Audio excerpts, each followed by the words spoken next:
I guess the audio wasn't working there. That's probably better now. Hopefully that worked.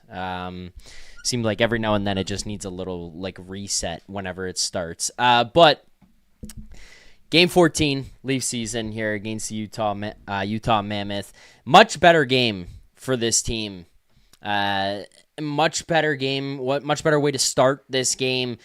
And honestly, from start to finish, there's blips. There's a lot of things that you want to get better at. There are a lot of things that still need to be worked on for this group as they continue to go forward and figure out their identity and who they are and the way for them to play. It's much nicer to watch them do all the things and execute on all the things that they've been criticized for so far to start this season, where it's like it feels like you have it, that's the identity you're trying to build to, and you're just unable to. And to continue to see them night in and night out not do it becomes slightly infuriating and slightly concerning, where you just start to look at them and be like, maybe you can't. And then you watch a third period like the one against the Penguins the other night, or you watch the entire game here like this one against Utah tonight, where it seems like basically from the start until the finish, they did those things.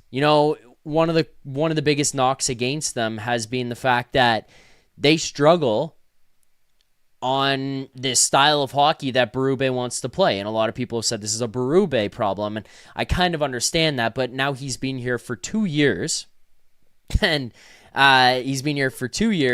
You've got most of the guys coming back. You should be able to at least start adopting this identity, and especially seeing where you were at last year and seeing where you got to against the Florida Panthers in the playoffs in Game 7 against a team that goes on to win the Stanley Cup. There should be some type of buy-in to that system, and then you kind of sit there and you go, okay, maybe if it's not working, this is the wrong system, or these guys are just incapable of doing this, which is also frustrating knowing that that's a system that's going to work and going to at least give you an opportunity at having playoff success.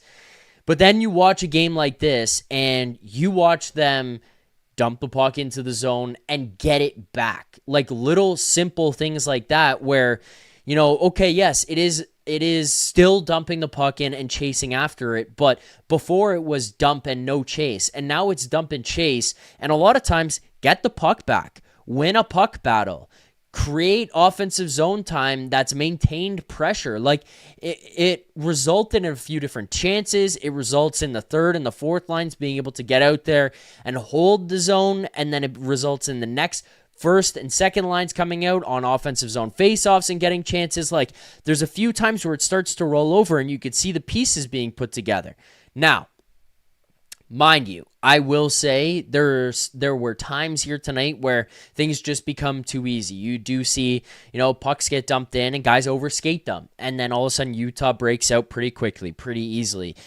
You see guys just kind of do a little bit of a flyby or a little bit of a stick check when all you have to do is close out on the guy and finish that check, finish the play, take away the time and space, because throughout the course of a game, throughout the course of a season, throughout the course of a playoff series especially, you'll notice that as it goes on, and the more you do that, the more you finish checks, you're going to wear on guys. You're going to bother them. You're going to take away that time and space, and it's going to physically wear them down. And it's not sustainable to do for 60 minutes a night, 82 games a year.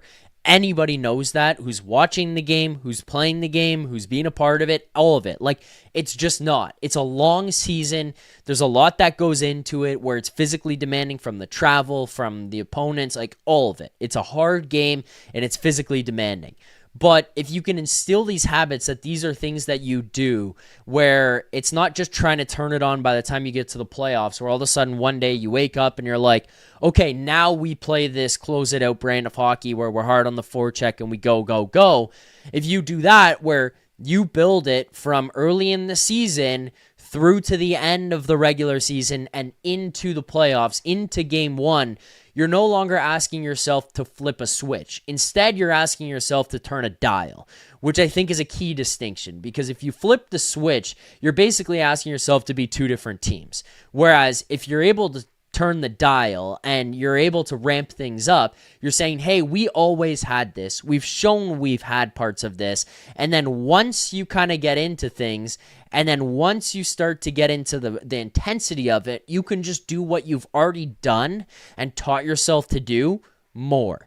And then you could bring that into the next night. You can bring it into game 2, 3, 4 of a playoff series, and then just become more and more physically imposing and more mean and more demanding and a tougher team to play against from one night to the next as you go through the course of the playoffs, rather than being a team who's like, well, we haven't really played this way, but we're trying to play this way now, and maybe it's in there, and, we know the playoffs are intense. This is the style of hockey. Tonight felt a lot more close, a lot more closely resembling what Berube would be looking for. Again, I'm not going to pretend like this is this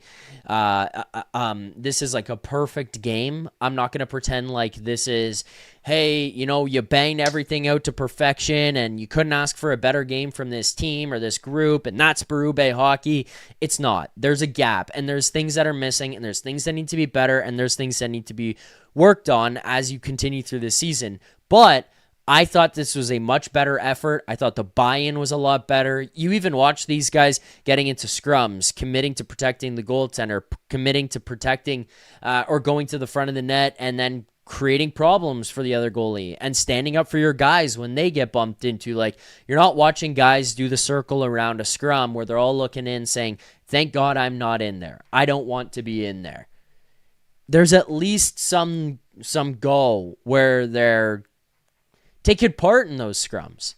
Another piece of it too, I talked about Laughton coming back and how much I liked that addition back into this lineup and what he looked like in the preseason.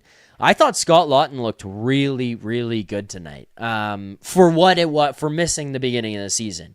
I was let's take that with a grain of salt. I was expecting Scott Laughton to come back and have a slower jump into this one where it'll be a bit of a build-up, but he came back right away. He looked like he had some legs under him. That fourth line looked effective, where there was a few different times where they were getting in hard on the forecheck. They would hold the offensive zone. They would finish checks down below, and then they would cause turnovers up by the blue line as you watched Utah try to break it out.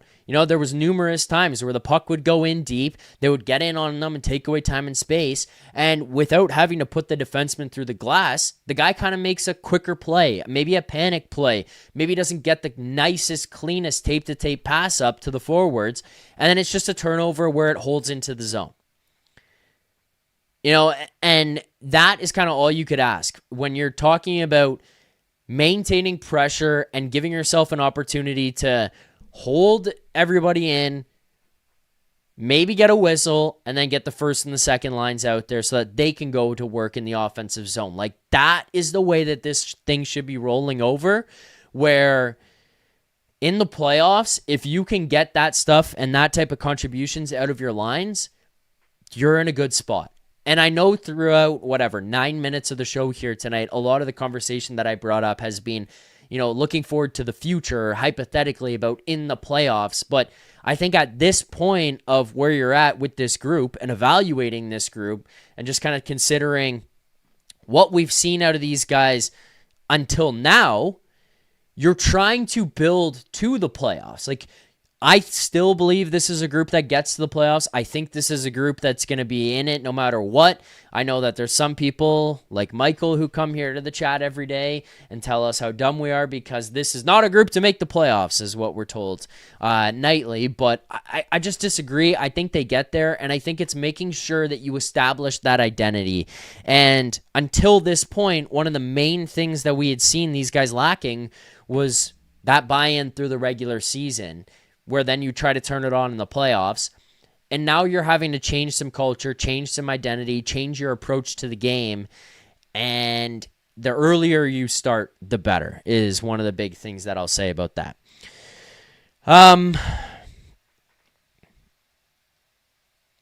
Rosie here also, by the way, he's in the building. He had boots on the ground.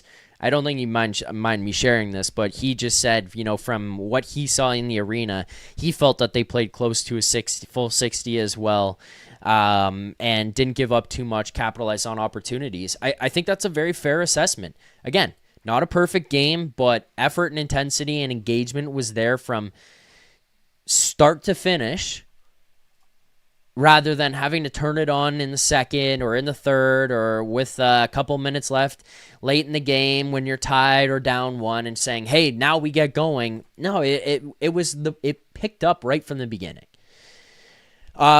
Those are just kind of general thoughts to open the show up here today, just about the game as a whole. There's some more specifics that I do want to dig into. I do want to take some calls here tonight. I did see that we had somebody joining into the Zoom call, so if people do want to join in here tonight, you guys are more than welcome to. The link is posted and pinned in the top of the chat, so you guys just click on that link. It's a Zoom call. All you have to do is log yourself in, and then you don't have to come on camera. You can just call in and give your thoughts, and I can hear what everybody has to say, thinks, feels about the game. I am very curious to see where people are at after this one. Game 14, Leafs winning this one, and again, continuing to better what they were at, in record-wise at least, from last season. One other thing here that I want to get into, I want to talk a little bit more about Laughton, especially as he came back today. And then at some point here in the show, I will have to talk about Micelli, as Parcel Poppy in the chat is not happy with my calling out of Matthias Maccelli.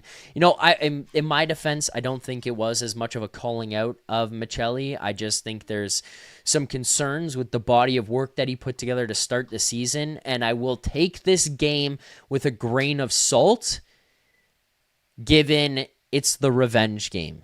I think most players get up for the revenge game. Matthias Maccelli had a great night.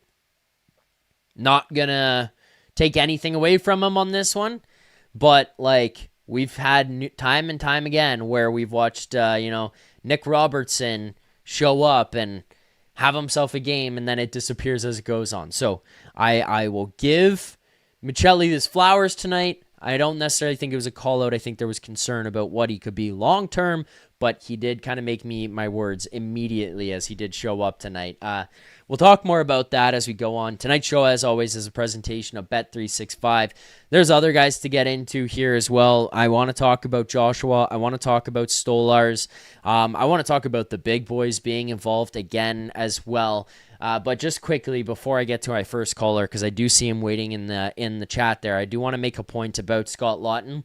Scott Laughton was a guy that I said time and time again, look out, this guy's not here in the lineup, and when he gets back, he's going to make a difference. When Scott Laughton gets back, he's going to be a guy that is going to level some things out here, because he's a guy who's good in the room.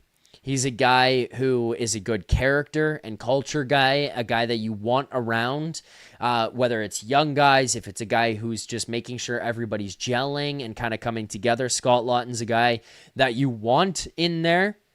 And then on top of that, he's a guy that you want on your bench and in the thick of things in a game, because he's a guy who can lead by example by showing up and bringing intensity every shift.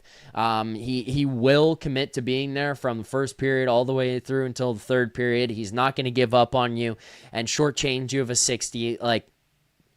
Scott Laughton, I was very excited about coming back. And on top of those intangibles that I kind of brought up, he's also a guy who just, by him being here, evens out where you're at lineup-wise. Max Domi doesn't have to play center. Immediately tonight, I think Max Domi had a better game and was just kind of less noticeable in terms of where you watch him with all these glaring negatives where, hey, he can get exposed down the middle because he's weak defensively. He's maybe not as good positionally in the defensive zone, breaking out plays where he's coming down to support defense as they're kind of in the corner or there's a battle going on or whatever. Scott Laughton pushes Max Domi over to the wing. Laughton takes the fourth line center position, and then he, as a better center than Domi is, takes on those responsibilities. I think Scott Laughton's a very good center, goes onto that fourth line, and then takes that away from Domi. That just kind of eliminates some of the hole that you have. Now you are much stronger when you look at Matthews, Tavares, Waugh, and Laughton down the middle. That is way better than what you had from Matthews, Tavares, Waugh sometimes, Domi sometimes, and then whoever else that it was. Waugh, Yarncroke sometimes getting pushed there, Lorentz getting pushed there. Like, you had a mess of people playing in your bottom line, your fourth line center position specifically. Now you are more solidified. Now you know who your guys are every single night, barring injury, obviously, knock on wood, but you know who those guys are through the middle. It also levels out what you have for the wings, where now you can kind of build up some more chemistry. Maybe you have to have guys switch in and out. Maybe you have Nylander one night, he plays on the first line, the next night he plays on the second. Maybe Nick Robertson earns himself a spot and he can jump up to the first line and Nyes can go down to the second. Those things are fine as you continue to build chemistry throughout and you move things around. Like you saw here tonight, there were times where you watch Berube all of a sudden say, hey, I'm going to change this guy out and I'm going to give Micelli an opportunity onto that second line because I think he's going here. Or, you know, maybe somebody misses a shift because of something and all of a sudden somebody else can slide up and they get an opportunity and they look good. So Berube continues to give them those opportunities. That stuff is very plausible and you could watch guys kind of shift throughout. But in terms of trying to piece together your, you know, connect the dots of who is playing with who, what guy goes to what spot, it becomes easier with Laughton back in and just leveling out. Here's our centers. Here's what you have for wingers on either side, and then it's just whether they go up or down in the lineup and where you go from there. Your decisions become easier, and your analysis of, like, where does this guy fit, where does that guy fit, becomes a little bit easier as well. I thought Scott Laughton looked good tonight. I thought he had some jump. I thought his legs were under him. I thought he looked good on the forecheck. I thought they created a couple opportunities from that fourth line tonight. They were physical. And then, you know, one of the other things that I want to give credit to with this is that penalty that Laughton took. You take that 100 times out of 100 every single day of the week, especially in the regular season. The playoffs, different story. You got to understand the temperature. You got to understand the score, where you're at in the game, all of it. That penalty Laughton took, like, it's not clean. It's a shot. It's after the whistle. But that's the kind of stuff that this team has been looking for, where some guy comes in, he takes a jab at your goaltender, and traditionally everyone stands around with Scrabble face and their hands in their pockets saying, hey man, you can't do that. Hey, don't do that. Don't touch our goalie. He goes in there, I think it was Marino, takes a jab at Stolarz as he's covering the puck, and Laughton says you can't do that. And then physically shows him why you can't do that. You take that 100 times out of 100, especially as you're trying to build culture and identity.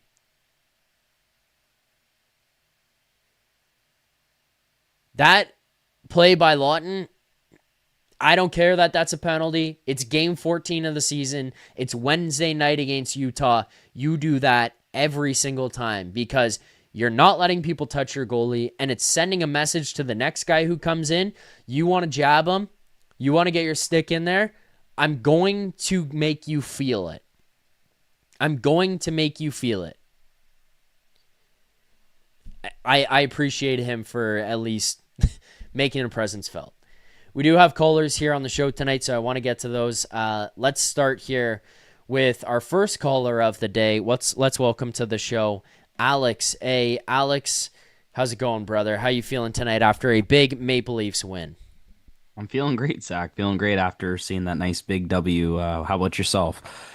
I feel good as well. Again, like, not a perfect game by any stretch of the imagination. Not going to try to pretend that it was. There's still a lot of work to be done, but I think that this was a step in the right direction process-wise, and you got the results on the scoreboard. This is one of those ones that could have just very easily slid under the radar. You lost to Utah. Oh, you know, it is what it is. Wednesday night, Vitek Vanacek, you got goalied. You know, that's how they traditionally would have gone against Arizona, Utah, whatever. Utah's a better team here now. So if they came in here and won this game, we would have kind of all been like, well, they beat you, but you got to win. It wasn't the perfect game, but effort, show up, it was all there from start to finish. And I thought that this team committed to much closer to the style of play of what Craig Berube is looking for than we've seen so far in this season. Yeah, no, I 100% agree. I mean, yeah, the biggest thing we've been talking about all season is, being ready from the start. And, I feel like they were. And like you just said, you believe they were too. And, obviously it wasn't a perfect game, but I feel like they executed what they were trying to incorporate with Berube's style most of the game, which is a step in the right direction. And that's the kind of direction we need to continue heading in, especially with guys like Dakota Joshua. I think he had a great game. Didn't get on. Oh, actually, did get on the score sheet. You got a point on that. Whose goal was that? Micelli, I believe, right? Micelli. Yeah, Micelli. That was great work by him on the boards. And I noticed him even before that all game. I felt like he was really effective. I don't know how many hits he ended up having, but I feel like he was just a very noticeable piece. Yeah. So it's positives, good positives. So let's run with it. Yeah. Honestly, I mean, you're looking at a group that it seems like Craig Berube wants them to play up and down the ice, north-south, not as much east-west, get in on forecheck after dumping the puck in, and then make life difficult for opposing defensemen. And then I think that the disconnect here, or between what people have been seeing and what we want to happen and what we're seeing happen, is like, okay, there are teams who can just grind you down and that's it, and they wear you out and then are able to capitalize here and there. This group has a bunch of skilled players, and we've gone from skilled hockey where it's like possess the puck and, do the Harlem Globetrotters and stick handle around everyone for 10 minutes and everything. And, that works in the regular season and you get the points and you get to the playoffs. But then when you get to the playoffs, it's a much different game and that doesn't work. So then that game, it's wiped out. You got to figure something else out completely different. The last 2 seasons specifically have been very much trying something different. And last year there was like a hybrid of it. And it feels like this year, with especially losing one of those guys, you're headed much more into the direction of, hey, we're going to have to all buy into this style. And we've got guys who are so good, so talented, that when we excel, this is the thing for me. When these guys realize that when they excel at doing this, when you go out there and you grind down another team and you make their life hell and you tire them down and you make them worried about you forechecking, and they've got to pay attention to that, and they start making mistakes, you know whose life is ultimately going to get easier just by that happening? Auston Matthews, John Tavares, William Nylander. Their lives will get easier because you know what's going to happen? The other team's going to make mistakes. And those guys who are skilled and are talented and are the speedy guys on the roster, they're going to be there to capitalize on those opportunities. But they have to buy into the style for everyone else to buy into the style for that to actually succeed. They can't just expect everyone to do it for them and then they get to sit there with their hands clean and be the benefactors of it. It doesn't work that way, and it's not going to work that way. They got to participate in it. You watch tonight, Alex, I don't know if you agree, but look, Matthews, Nylander, Tavares, they're not going to be the guys who are going to run around with like chickens with their heads cut off and bang everything that they see. But if you close out on guys, you win battles, you go into the corner, you're going to make yourself known. Yeah, no, 100%. I mean, this kind of goes back to like how Florida is in the playoffs, especially like the last 2 years.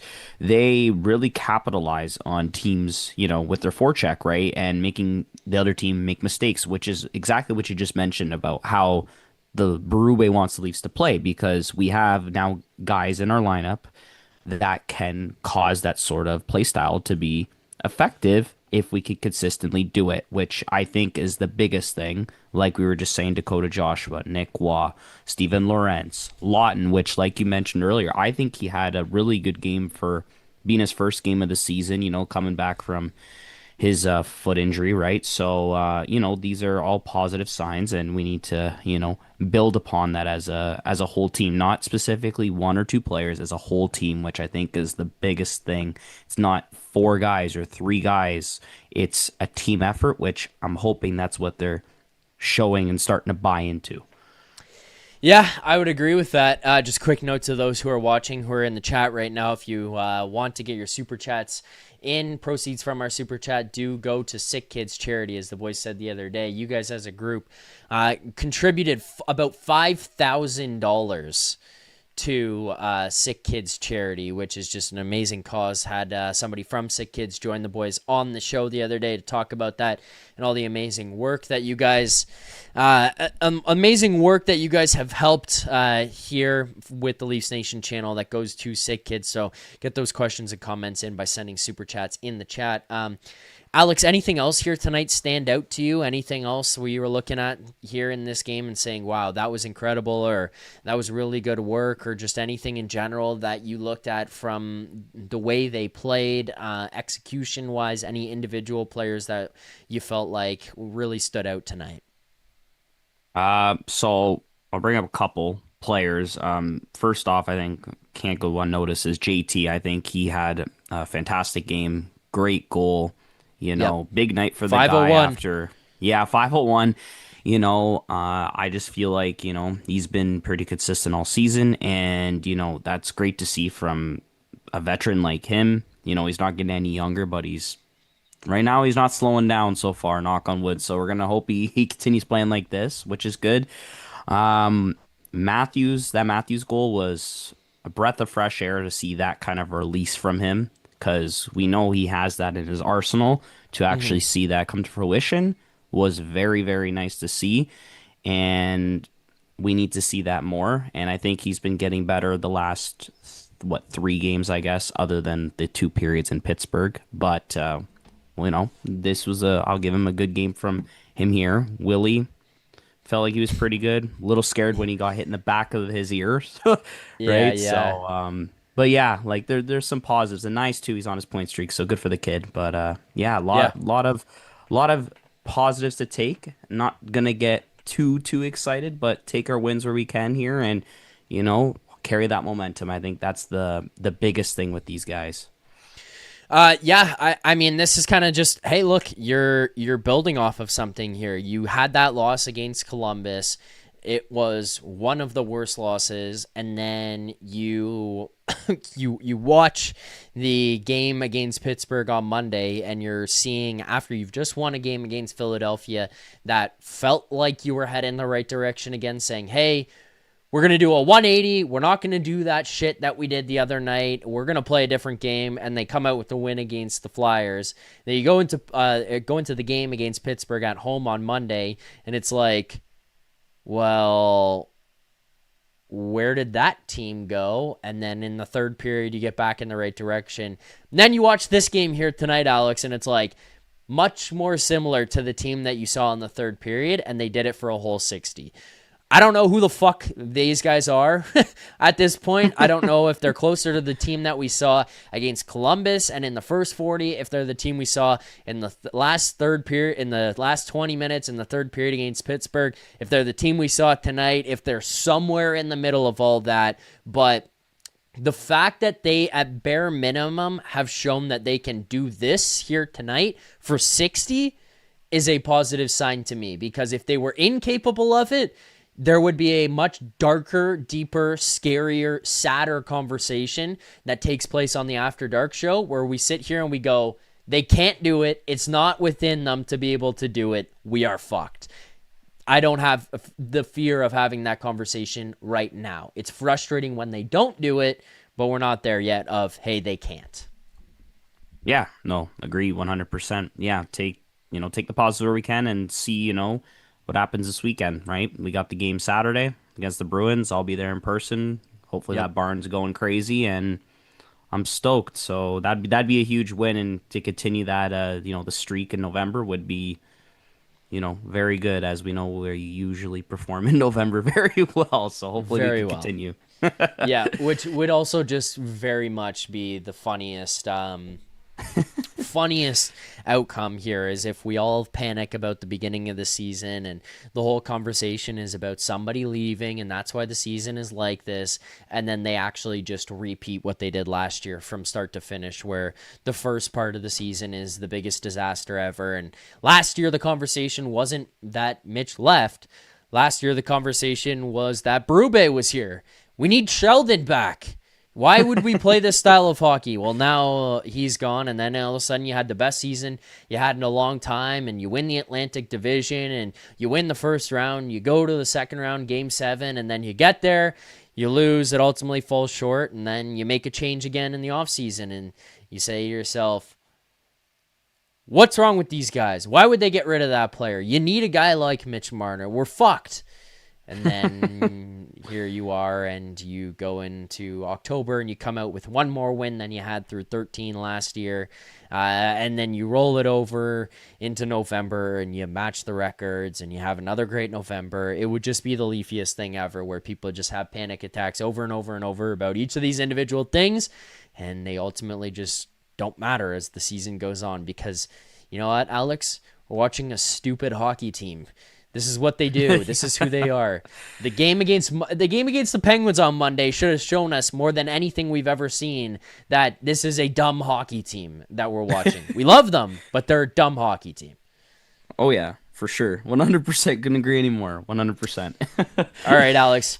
Thanks for calling in here tonight. I appreciate it. Look forward to hearing from you soon. You've basically been a consistent caller here through the start of this season. So I'm expecting essentially to see you on Saturday, probably Sunday as well. Yeah, no, for sure. I appreciate it, Zach, and I'll talk to you soon again. Thanks so much for having me. Sounds good. There you go. There's Alex, a proud member of the chat, proud caller here on the show, and we greatly appreciate his support. If anybody else wants to call into the show here tonight, you hit that link that's pinned at the top of the chat. You can call in, give your thoughts on the game here tonight. I'm going to continue to break some things down, some stuff that I think needs to be addressed, some things that I think need to be fixed, some things you guys are talking about in the chat that you don't like or you do like, all that kind of stuff. And if you want to participate in that conversation, you call into the show by clicking that link. You don't have to come on here video, but you can just call in via Zoom. It's easy enough, audio only.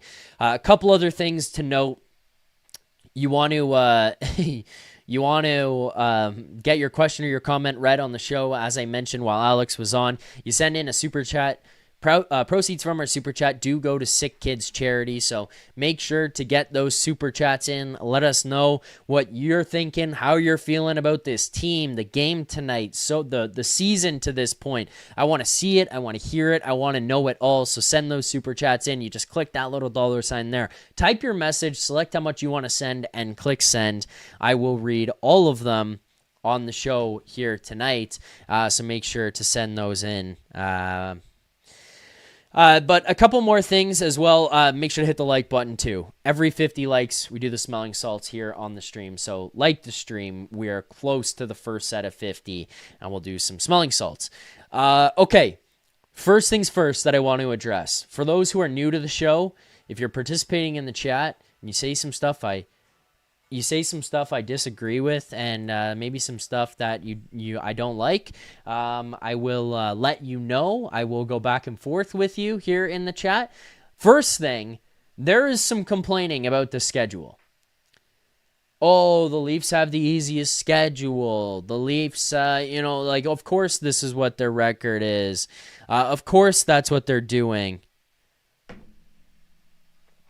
Who cares? You can only play who's in front of you. Yes, Utah was on a back-to-back. They played against the Buffalo Sabres last night. Utah is a good hockey team. They've been good all season long. If you are a good hockey team, you should be able to play like the Leafs did tonight, and you should be able to win this game. They did win the game. They did play the proper way. That deserves credit. Right now, we're just looking for process. Are you playing the right way? For the most part here to start this season, process hasn't been great. They have not done that.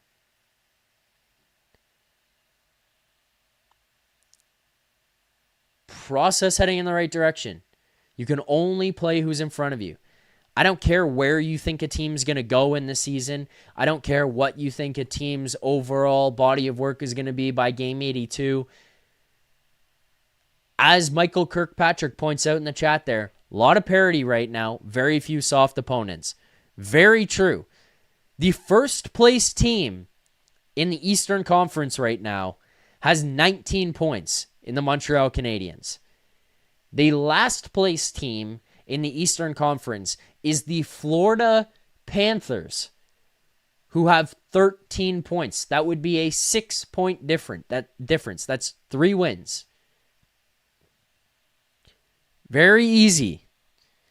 Very easy for that to disappear in the matter of 1 week. That's the first place team in the division, and the last place team in the division that we're talking about that gap and how easy to make up that is.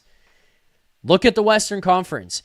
People are complaining about the Utah Mammoth. Oh, Utah was on a back-to-back. Utah is 3rd in the West right now. Tied for 2nd, technically.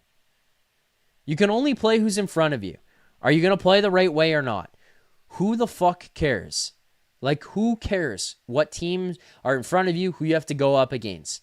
Are you playing the right way or not? Tonight was a much better game that we saw out of this Maple Leafs team. Much better game.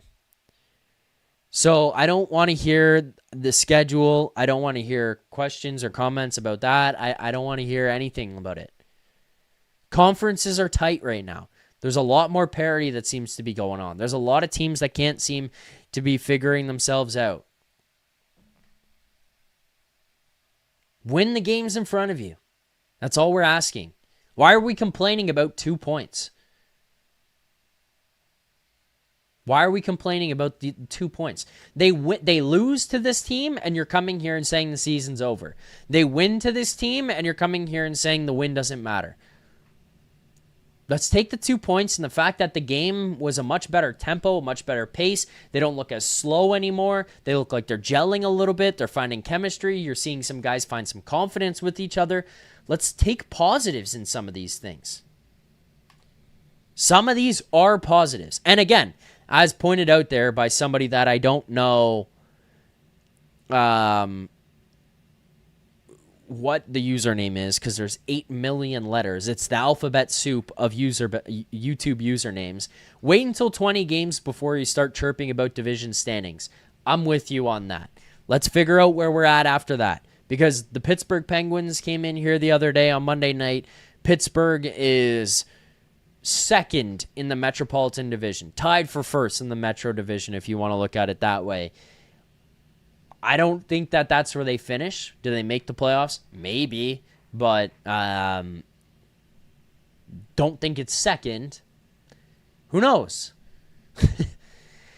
Okay, the other one that was pointed out in the chat here, and again, you want to call into the show, you click that link. You can call in, let us know your thoughts. But the other thing that was pointed out and has been brought up a few different times here on this stream, in the chat especially, This is like the most toxic chat I think I've had all season long.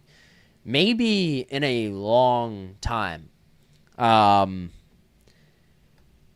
Very toxic chat.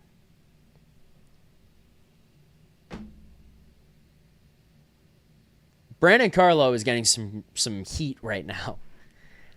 To be fair to those bringing the heat today, I understand why. I understand the frustration. I don't think Brandon Carlo had his best game, but I don't think Brandon Carlo was completely out to lunch tonight. I thought the first 40 minutes against Pittsburgh, and even still part of that third period that he played against Pittsburgh, he was really struggling. Saturday night against Philly, he kind of just blended into the mix. You think back to the Columbus game, I think he was really struggling then. He's kind of had games where you just don't notice him, and then he's had games where you're like, what the hell is going on?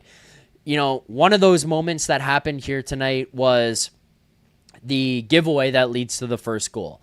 Now, in his defense here, which people are going to say, what are you talking about? How are you doing this in this guy's defense?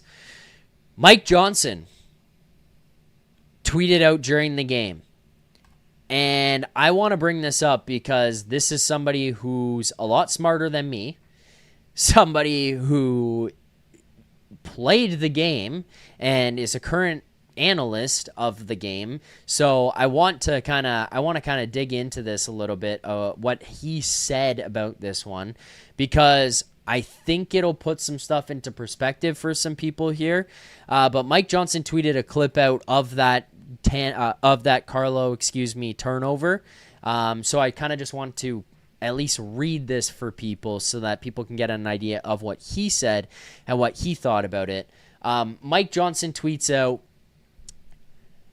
happens all the time for a lot of D in the NHL, but for a lot of NHL D, but there is no need for Rielly to jump behind the net. Leave cross to Carlo and look for the dangerous guy in front. I know they want to pressure, but sometimes less is more. So, first of all, the pass that Carlo makes where that gets picked off is a tough one because he is a right shot defenseman, which he should not be trying to make this play. I think he should be trying to go back up the wall. But if you see here, Carlo has got his backhand to the middle of the ice. That is already a position of weakness for you. It is much easier, much better for Carlo in this position to go up the wall, at which he's got Max Domi behind him in a position to support him there. I think, at least.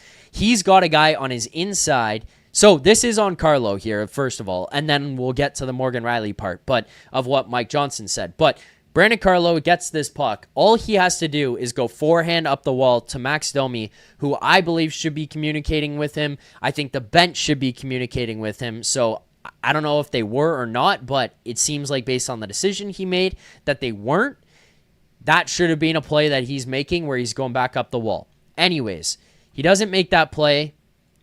Tries to go to the middle of the ice. As soon as he goes across to the middle of the ice here on this one, it is picked off by Lawson Crouse, putting pressure, which is extremely, extremely predictable in this situation because he's got the inside track to you. He's basically splitting off both defensemen. And in a way, you kind of got lucky he didn't even just get a clean breakaway on it. But regardless, puck goes in behind the net. Brandon Carlo goes in to chase him.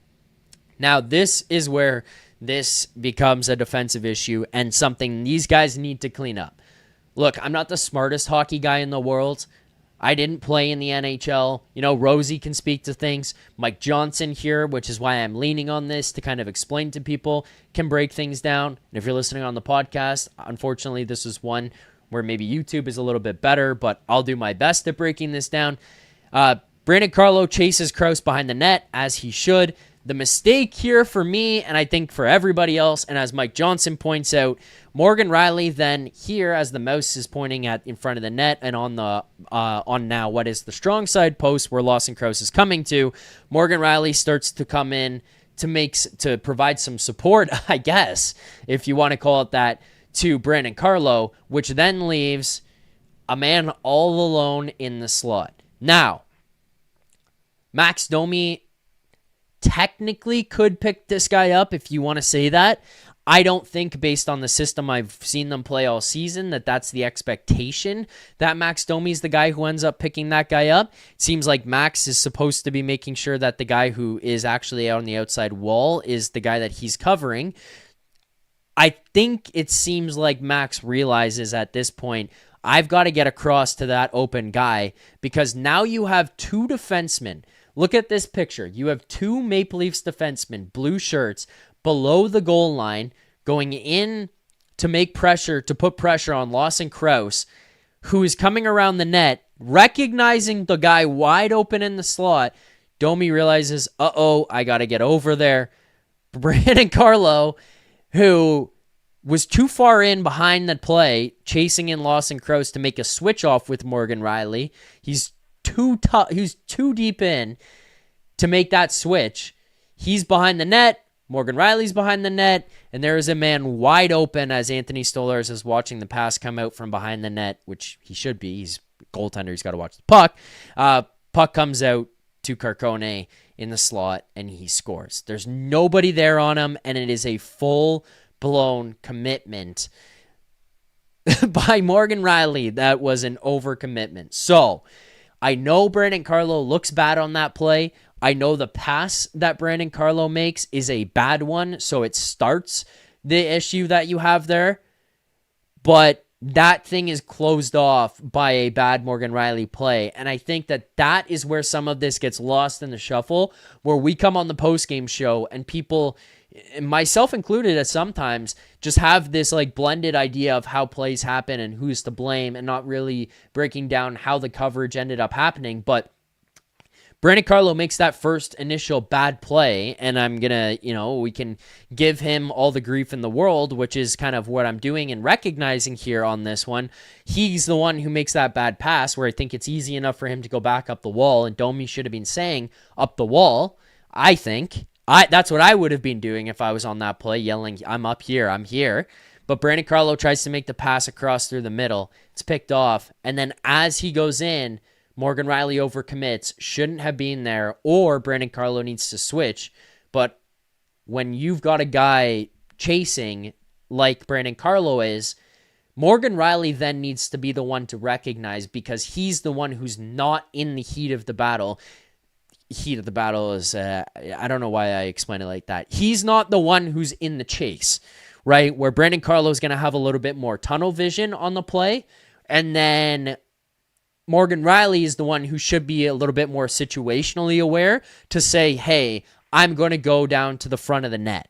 I'm not going to go in below the goal line. I'm going to go to the front. The only way that Morgan Rielly should be going to meet Lawson Crouse there is if he's deciding I'm going to send a message and I'm going to kill this guy, which I don't think Morgan Rielly is ever going to do, but basically being like, I'm going to meet him head on at the other end of this thing and good luck, which he doesn't and never does. So that one's off the table. The other one would be the switch was communicated and Brandon Carlo's going to go to the front. Lawson Crouse continues on and Morgan Rielly jumps down. Overcommitment. Bad play by Brandon Carlo to start it. That play could have been erased, in my opinion, if Morgan Rielly reads this play correctly after the fact. So, kind of right by Greg Knight in the chat. Greg Knight says, bottom line, these two guys should not be paired together. It's like Dumber and Dumber all one up you.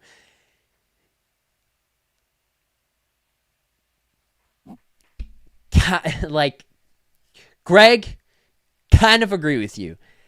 I think these guys got to be split, man. Brandon Carlo is not the super reserved, smart, calm, the game down guy that Morgan Rielly needs to thrive. I think you got to find a way to shuffle these guys for for different combinations. I don't know if it's... I don't know if the best way would be to put Morgan Rielly with like a Jake McCabe. I kind of feel like, which I'm worried about, but if Tanev can... So, okay, here's my, let's assume full health, my breakdown of what these guys should be to balance it, which is kind of unfortunate because... I think that Tanev and McCabe, when they're at their game on the top of their game, is like an unbelievable defensive group or pairing. But I think the way to do it would be to have McCabe, Carlo, Rielly, Tanev, Benoit, OEL. I think it might level things out a little bit. Because I think that if Carlo got somebody who's a little bit calmer, he's then also calmer. Then I think if you go with Tanev, he's more similar to a Luke Shen, a Ron Hainsey. I don't know. Who else is a guy that Morgan Rielly's played with and had success? But if he plays with Tanev, I think he's better suited than if he plays with Carlo. Tanev obviously injured now, so you got to wait for that. But time being, I think that that's a leveled out way. Again, I'm not a coach, so what the hell do I know? But that's my personal opinion.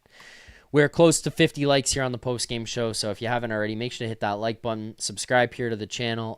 Leaf Station 401 right here on YouTube. I appreciate everyone who's in here. That's the Brandon Carlo thoughts. What else did I want to get to for tonight? The power play. Just going to say this quickly. My thoughts on the power play. It's going to be slightly deceptive given that one of the power plays started in the third period. It's not a full-time excuse, or the only power play, started to start the third period. It's not a full-time excuse because sometimes you got to come out and just jump on teams and guys right away. Like, you'll want that intensity and pressure. Starting a period out of a flood, which happens every time in the pro level, but I'm speaking to this from when I played at least. Starting a period on a power play sucks. And I know that they're professionals, and I know they should be able to do it, but it just sucks. Like, you have to come ready to play, but to start the third period, to start any kind of period really with a power play, like, you come out, you're just kind of building that momentum, that flow back up. Whereas if a power play happens in the spirit of a game and in the spirit of a period, that is when, it feels like momentum from the previous shift can build and the guys can get going. And, it just, I'm lacking adjectives right now, all right? That's what I'm trying, is scrambling in my head to figure out the words to use to describe how this feels and goes when it's in the course of action. But when a penalty happens and you go to the power play during a period and you've just come off an intense shift and the boys battled and a penalty comes, there's a little bit more hype and rah-rah. You go to the room to start a power play, you kind of sit there and you're just like, nah. Like, everyone's kind of like, yeah, you're focused or whatever, but you're not, like, going. Like, the blood's not pumping from the shift and from the play. You come back out. Neptune's beard. It's not organic. Thank you. That's the best way to put it. It's not organic. It comes out and you're like, we got to score on this power play. And you got to, like, pick it up and start to build intensity right away because you want the power play to succeed. So they didn't capitalize on this one, but I'll give them the credit of, like, hey, it came out after the second period. Power plays out of the period, I think, are tough, and I will usually give a pass on that. So fair play to them. Obviously, the power play in general, fucking fix it because it's frustrating, but in general, fine. Just on that one, fine. As I'm just looking for the smelling salts. There they are. We did hit 50 likes here on the stream tonight. Thank you to everyone who liked the stream. Subscribe here to the channel, Leaf Station 401, right here on YouTube. Let's get to the smelling salts. You did hit 50 likes if you're new here to the channel, or if you're coming back and you forgot. If you like, we do the smelling salts. 500 is the goal that I want to get to in one single show at some point this year. I want to do 500 likes, and I want to do whatever that number is, 10 smelling salts during the course of the show. I think the most we did at one point last year was like just shy of 400 likes. 500 is my goal for this season. So tell your friends, watch the show, like the show, subscribe to the show, because I want to do it at some point. Also, Super D Cano said, do I need to super chat to acknowledge the Timu Ron Jeremy stash? You don't need to super chat. I acknowledged it. It's rude, but right. And I get it. Timu Ron Jeremy stash, Timu J Rosehill. I'm just a Timu guy, I guess, at this point. Never ordered from anything from there, but I've gotten numerous Timu comparisons in like the last 3 weeks. I'm just going to have to own that. 50 likes. Thank you for liking. Here's the smelling salts.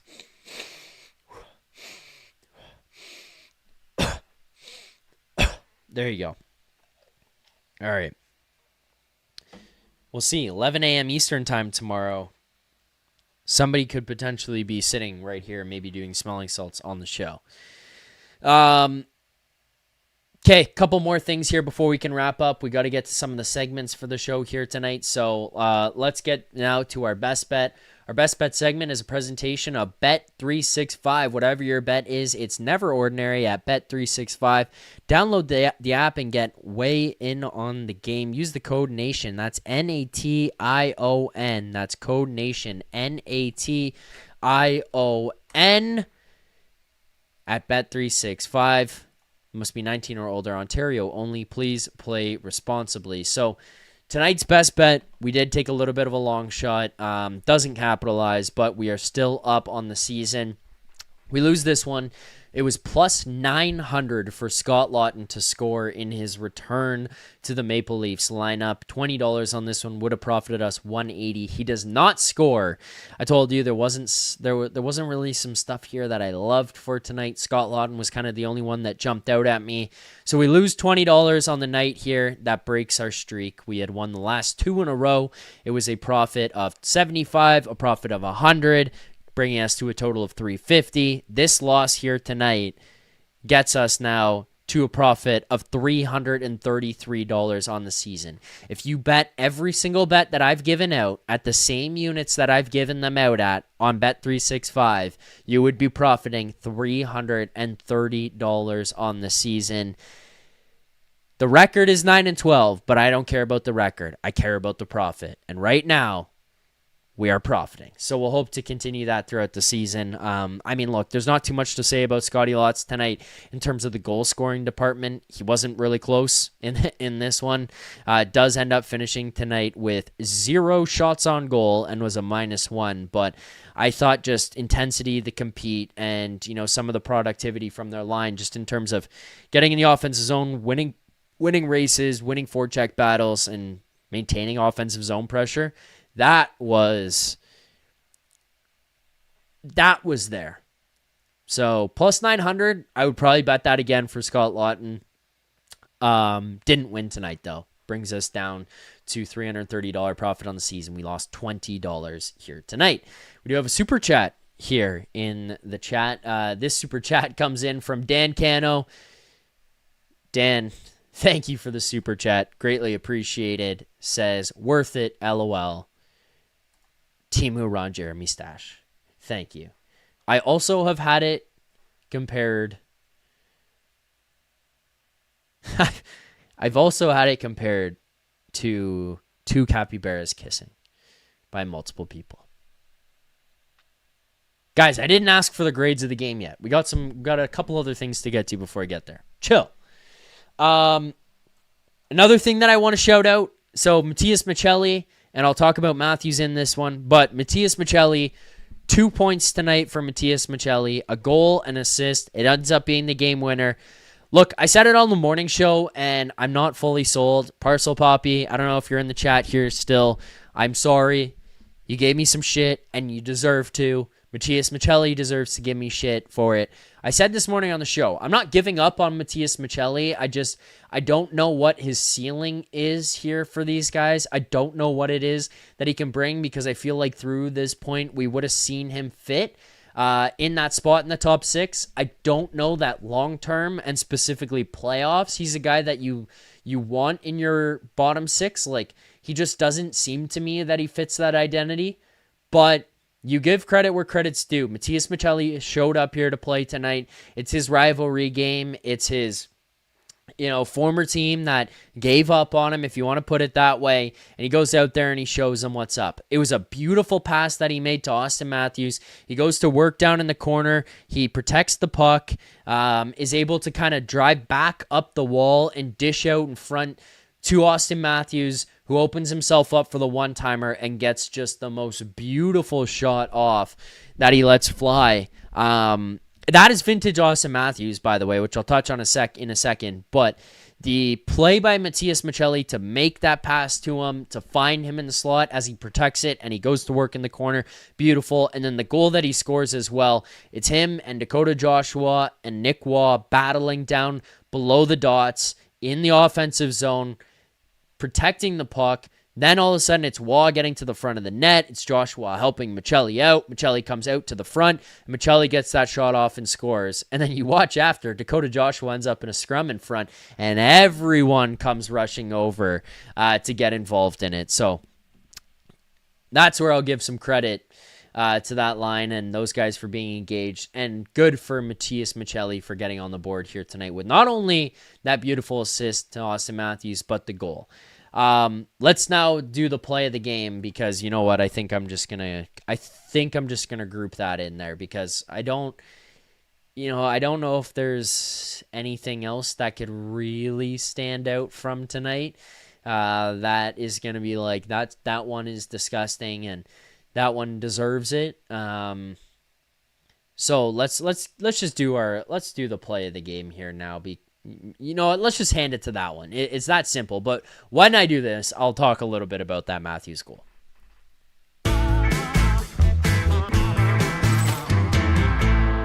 So in the most anticlimactic play of the game of the season, the play of the game is that Matthews goal, for me at least, because of the Micelli play, the work that he did down low, but then also the shot by Auston Matthews. The guy's shooting the puck a lot more here now. He's willing to take the one-timer. He seems like he's finding some of those soft areas on the ice. And the other piece of this that is just kind of nice to see from Matthews is it feels like there's those shifts where all of a sudden you watch him and you're like, oh, wow, this guy's dangerous every time he touches the puck. He's still not there where it's like a full 60 from him, where I feel like every time he touches it, he's the most dangerous guy in the world. You know, like that season where he scored 69. It literally felt like every time he had the puck on his stick, he was going to score. Not quite there tonight. Hasn't really been there like for a full 60 all season, but he's very much starting to show signs of getting back to that and having it be for more and more and more of a game. You know, still spatterings of plays where you're like, what the hell is going on? But like that goal tonight comes from a great offensive shift. And then all of a sudden you watch Matthews step back into the slot and rip a one-timer that goes top corner. That thing goes high and wide last year. Or he doesn't take the one-timer. He takes it there. And he buries. I'm just glad to see him shooting the puck like that. I'm glad to see him with that accuracy and just not being afraid to shoot the puck when he gets chances. Okay, let's get to our Crave the Stats. I want to do kind of just a quick box score rundown of what happened in this one here tonight. Crave the Stats is a presentation of Uber Eats. Uber Eats is enabling fans to maximize their fandom all season long with exclusive game day deals on the app, from game day eats to paper plates and napkins if you're hosting, to all the ingredients you need to make your favorite game day dip. Every time the Leafs are playing at home, you can get these exclusive deals in Toronto only on Uber Eats. Firehouse Subs, the BOGO Brisket Hat Trick, Kibo Sushi, the BOGO California Roll, Chubby Shawarma, the BOGO Traditional Wrap, BOGO Buy One, Get One. Before, during, and after the game, Uber Eats is assisting every fan's hockey experience all season long. Today's Crave the Stats, just taking a quick look down through the box score and kind of what we had just for your basics. You know, that's what we do on this one, just run through the basics. Where are we at in terms of what happened? Who did what? Who were some of the big performers of the night? So just jumping into kind of where we're at on the ESPN box score of the night. Obviously here, Max Domi ends up playing 10 minutes and 47 seconds of ice time here tonight. Scott Laughton, 10:57. And as you see, Steven Lorentz ends up with a little bit more than them with 11:30. Some of that comes with a little bit more penalty killing time. But I thought Scott Laughton, Max Domi, and Steven Lorentz looked good here tonight, despite no goals, no points, and a -1 from them. I know that is a little bit tough, and a box score is going to tell you, hey, those guys did nothing, and they got scored on, actually. But I'm here to tell you, I think that the body of work that they put together overall is not indicative of what you see from that -1 and no goals, no assists for them tonight. I think that they played a pretty decent game. I think that that line, once they start to build some chemistry and get playing together here, they're going to start cooking. Laughton missed 13 games, comes back in this one, first regular season game. Max Domi, not necessarily accustomed to playing with him. Steven Lorentz was in and out of this lineup. He's played with a ton of different guys. Domi at times, Wall, Joshua at times, Yarncroke at times. He's not had consistency in his line mates and with who he's at every single time. So I think those three will start to clean some things up and will actually become an impactful line as we go through this season, and especially when you get to the playoffs. Other guys here to point out tonight, Jake McCabe finishes with 2 assists. One of them comes on the Matthew Nyes empty net goal. That was a beautiful play by Jake McCabe. Pinch the guy off in the corner, make a physical, hard play at him, take away time and space quickly, gets that puck. And this is one thing I want to talk about here tonight, too, just quickly. Gets that puck, makes a play to Nylander in the middle of the ice, who then goes out to Nyes, who drives up and out of the zone and scores on the empty net. Just a quick note, one thing this team needs to figure out how to do better is making plays to the middle of the ice. And this is where the disconnect happens for me, and maybe smarter people can help me, but I'm not sure right now if it's the lack of support from the forwards that's causing this, if it's the style of breakout and play that Berube and co want the Leafs to be playing right now, or if it's just the defensemen panicking with the puck. But a lot of times when the Leafs defensemen get the puck in their own zone, and I've noticed it really significantly in the last couple of games, it burned them a couple of times against Pittsburgh. It burns them on the Sergachev goal. Stolarz letting that one in aside. The Leafs go to the corners to get the puck. They come up with the puck, but then as they're facing pressure, the only play is to the outside, but everybody's covered on the outside walls. So the play that the defensemen end up making is taking the puck and just firing a grenade through the middle of the ice. A lot of times there's no one there. A lot of times whoever's there is too low. Sometimes the guy's too high. Sometimes they can't handle it, and it becomes a turnover and a dangerous chance. It's something that has happened a few different times here now, where it's like becoming a noticeable issue, where a couple times I'm like, fluke play, bad decision. Fluke play, guy wasn't there.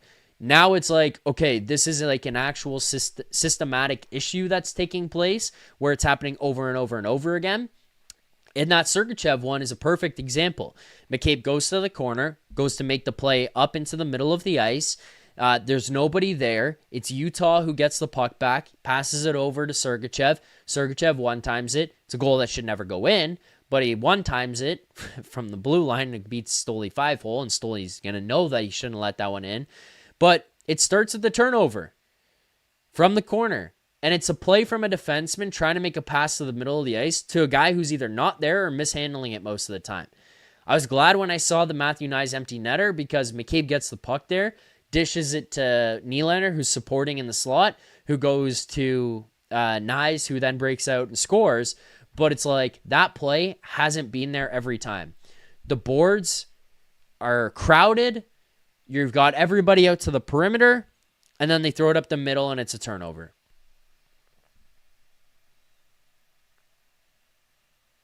Yeah, 6 1/3 says, Zach, when the boards are crowded, turnovers also happen, but it's still less dangerous. So where it becomes a battle is you look at that situation where they throw it up the middle, and it's a turnover. If the boards are crowded, the alternative is like off the glass and out, but you don't want to become an off the glass and out team, because you're not always getting the puck back. You want to maintain possession. It's easier to score and win games if you have the puck. So, especially from that situation, if you're dumping the puck in, forechecking, trying to maintain pressure and get the puck back, it's a different story. If you've got the puck in your own corner and you're just firing it off the glass into the neutral zone over and over again, it's like, what the fuck are we doing? Like, that takes us back to the Mike Babcock days. The issue for me is there needs to just be better support for the defenseman down low when you're breaking the puck out on those plays, because a lot of times it just seems like the guy's not there, the guy's not in the right spot. Okay. Those are the best bet, the play of the game, also our box score, our crave the stats for the night. Our final segment here on tonight's show is going to be our grade of the game. You guys send your grades. I want to know what you're at, where you're at. I want to know how you feel about this one and where your overall, grade school grade is. I think for me, I'm going to go with a B+. Still a little sloppy, not perfect, not always protecting the puck. I mean, I look at that Carlo goal. That's one of the examples there tonight where you're kind of just not super careful with it. Could have made smarter decisions. You went 3 for 3 on the penalty kill. I think Stoli had a good night, not great. The Sergachev goal, I think, should never happen. And I mean, I personally believe Stoli is the first person who's going to tell you that. I think Stoli would admit it right away. I mean, I haven't seen his comments after the game, but I'm certain if they ask him about it, he'll tell you, I should have had that one. You saw his reaction when that goal went in, where he all of a sudden just immediately looked to the sky and was like, oh shit. But, he's probably wanting that one back. Outside of that, I think that you looked better and it looked like you had some waves in attack from line 1 through to line 4, which, you can kind of at least appreciate that aspect where it's not just the big boys. But then the other positive that I'm going to add to this is, again, we need big boys to step up. You want them to be the guys who take over and win you games. Auston Matthews, William Nylander, John Tavares, Matthew Nyes, they all score in this game tonight. But even though it's them who's scoring, you get secondary, tertiary point production. Matthias Maccelli scores the game-winning goal. He also has an assist here tonight. Dakota Joshua finishes this game with an assist. You also look, Bobby McMahon gets an assist. JT has a goal and assist, but then looking down to your defenseman, OEL gets an assist. Jake McCabe, 2 assists. Morgan Rielly, an assist. So point production from your D. Point production from your third line, if that's what you want to call them that. Matthias Maccelli has a night. Like, all of that, he's able to generate, he's able to do, and for that, I mean, I got to give him credit. All right. That'll do it for me here. It's a B+ on the night here tonight. It's a good win, not a great win, but a good win. So credit to them for that one. Thank you all for watching. Appreciate it. Make sure to hit that like button. Make sure to subscribe here to the channel. Leafs Nation 401 right here on YouTube. I will see everyone back here tomorrow morning when potentially there is a special guest sitting in this exact chair doing a different show on Leafs Morning Take at 11 a.m. Eastern Time. Thank you all for watching. I look forward to seeing people back here on Saturday evening, I guess, when I do the game preview, and then Saturday night after the fact. Check us out on all podcasting platforms. Subscribe to the channel. Thank you for watching. Until Saturday, keep believing. For more content just like this, including game previews, post-game live shows, Leafs Morning Take Monday through Friday with Nick Alberga and Jay Rosehill with special guests, as well as instant reaction videos, make sure to be subscribed here to the Leafs Nation YouTube channel. Turn on notifications